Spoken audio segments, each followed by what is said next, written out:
Una sa mga balita, inaasahang maiaangat ang USS Guardian na sumadsad sa Tubataha Reef. Inihayag ito ng Task Force Tubataha matapos na magsidatingan ng ilan pang salvage ships ng Coast Guard, Estados Unidos at Singapore. May report si Noel Perfecto. Minamadali na ng pinagsanib na puwersa ng Philippine Coast Guard, Philippine Navy at United States Naval Force ang pagtanggal sa nakabahura na warship ng Estados Unidos na patuloy na lulutang-lutang sa South Atoll ng Tubataha Reef sa Palawan.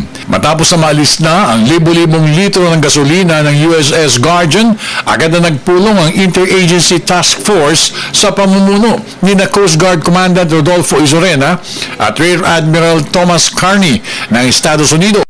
Pag-aralan ang mga pamamaraan kung paano matatanggal ang sumadsad na minesweeper ng Estados Unidos. Continuous assessment pa rin at magkakaroon nga ng meeting ngayon yung US counterparts at pati yung Task Force Tubataha.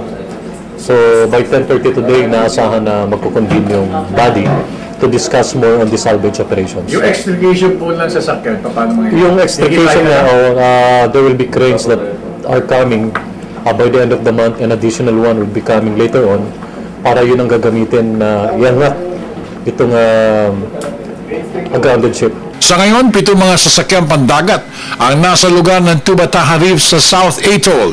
Kasama na rito ang salvage ship na vessel Apollo, ang USS Champion, ang USS Bowditch, ang MT Trabajador ng Philippine Coast Guard at Philippine Navy at iba pang mga salvos mula sa malapit na bansa ng Singapore.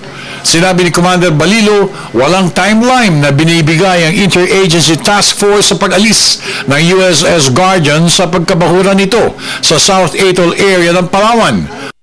Aniya, ang mahalaga, sangayon na rin sa atas ni DOT si Secretary Joseph Abaya, wala nang masisira pang mga reefs o bahura sa darating na hinaharap. Pag-emotion niya sir, iaangat. Yun ang description sa atin. Hindi yan ang barge na pag-lalagyan. Pero iaangat po yung... Iaangat yung Guardian at ay lilipat sa isang salvage barge. Sumatatal ilang araw po. Wala pang timeline na ibinigay, but ang bottom line, ang bilin ni Secretary Abaya sa Coast Guard at sa Task Force ay siguraduhin na wala nang masisirang reef. Samantala, dinala na sa Cebu, Japan ang mga crew ng USS Guardian na matagal-tagal na rin nakaantabay sa kanilang paglikas patungo sa patag na lugar. Lula ng mga rubber boats, mabilis na dinala ang mga ito sa kanilang destinasyon kasabay ng mga manggagamot na nakaalalay sa kanila. Para sa Telebisyon ng Bayan, ako naman si Noel Perfecto.